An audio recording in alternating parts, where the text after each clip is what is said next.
तो ये भारत, पाकिस्तान, बांग्लादेश तीनों को मिला दें तो करीबन करीबन 50 करोड़ मुस्लिम लोग हैं यहाँ पे रहते हैं। ये कहां से आए? इतने मुस्लिम तो अरब में भी नहीं है, मिडिल ईस्ट में इतने मुस्लिम नहीं है।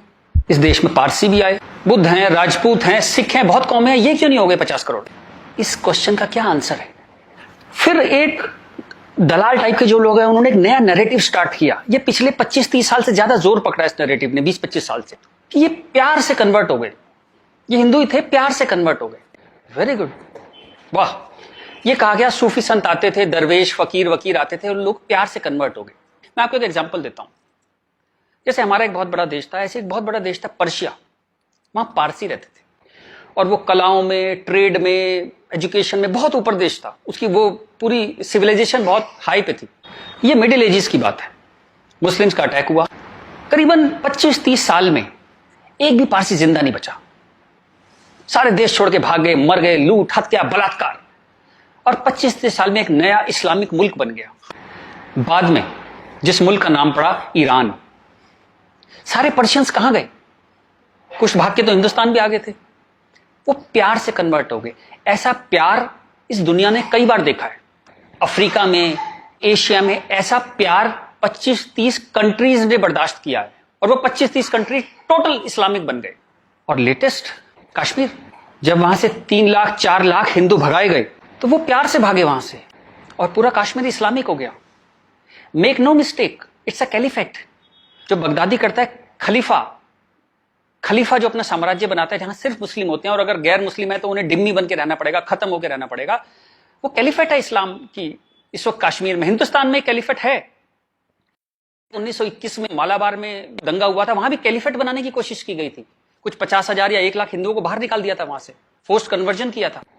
तो तब नहीं बना पाए, लेकिन आज कश्मीर में कैलिफेट है। ध्यान रखिएगा, ये आपकी गुलदस्ता और कश्मीरियत, जमहूरियत, इंसानियत सबके बीच में एक कैलिफेट बन गई। लेकिन आप कहते हैं कुछ हुआ ही नहीं है।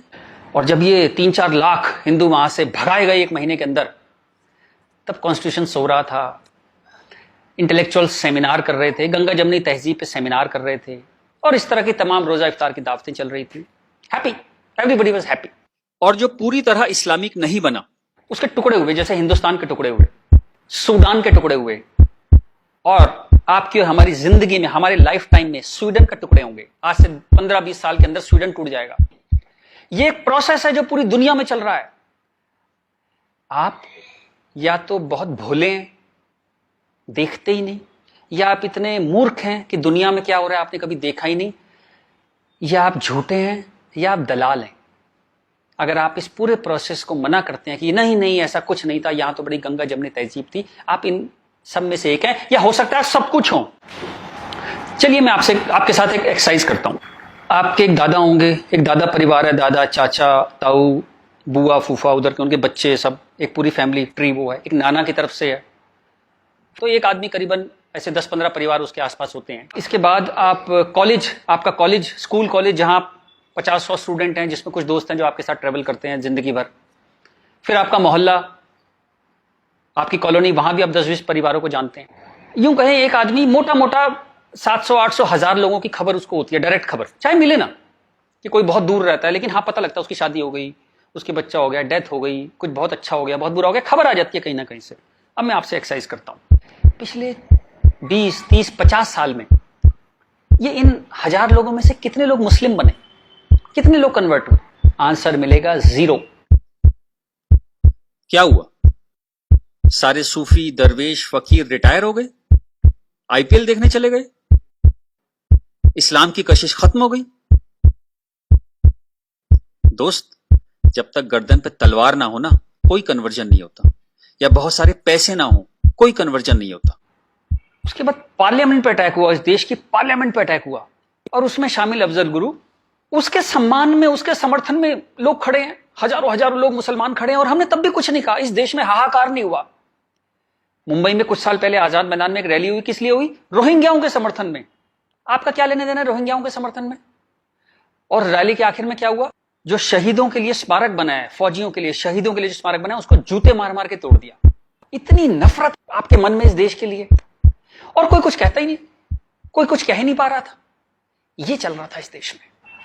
तो ये जो एक हेट है, ये इन दोनों कौमों में रही, और वो एक नफरत जो थी वो कभी, it never became a past history, distant history, कभी नहीं हुआ, वो रोज रहा। कभी वो अफजल गुरु के रूप में आ गई, कभी वो क्रिकेट मैच के रूप में आ गई, कभी कश्मीर, कभी आजाद मैदान, वो हमेशा कभी ना कभी उसके न्यू एडिशंस आते रहते थे। एक और एक्सरसाइज करते हैं। आप मोटरसाइकिल चलाते हैं, कार चलाते हैं, साइकिल स्कूटर कुछ चलाते होंगे। जब भी आप सड़क में जाते हैं तो थोड़ा संभल के चलते हैं, लेकिन आपके शहर के जो मुस्लिम एरिया है, जब उसमें आप जाते हैं तो कुछ एक्स्ट्रा संभल के चलते हैं कि नहीं? एक्स्ट्रा संभल के, कि अगर यहां लग गई तो एक्स्ट्रा पिटाई होगी। वो जो फियर है आपके अंदर, वो जो डर है, वो कमाल की चीज है, जिसको देश कहता है नहीं, एक सिस्टम कहता है नहीं, लेकिन आपके अंदर है, करोड़ों लोगों के अंदर है, 100 करोड़ लोगों के अंदर है वो डर। और एक आखिरी एक्सरसाइज, जब भी आपको कोई ज्ञान बांटता हुआ आदमी मिले, सेकुलर मिले, इंटेलेक्चुअल मिले, गंगा जमनी तहजीब वाला आदमी मिले, सब बराबर हैं, सब धर्म है, तो उसको कहिएगा चलिए एक पेज पे लिखते हैं, गीता, बाइबल, कुरान सब एक जैसे हैं, जीसस, राम, कृष्ण, पैगंबर मोहम्मद सब एक जैसे हैं, ना कोई छोटा ना कोई बड़ा, सब प्यारे इंसान है, सब बढ़िया हैं, सब बराबर हैं। एक पेज पे लिख के उसे बोली जरा 2-4 मुस्लिम से साइन करा के ला। ऐसी ची की आवाज आएगी उस इंटेलेक्चुअल की, आपके पास जिंदगी में दोबारा नहीं आएगा। वो एक मुसलमान के साइन नहीं करा सकता इस बात पे। ये सारा ड्रामा हमारे लिए है ये। तो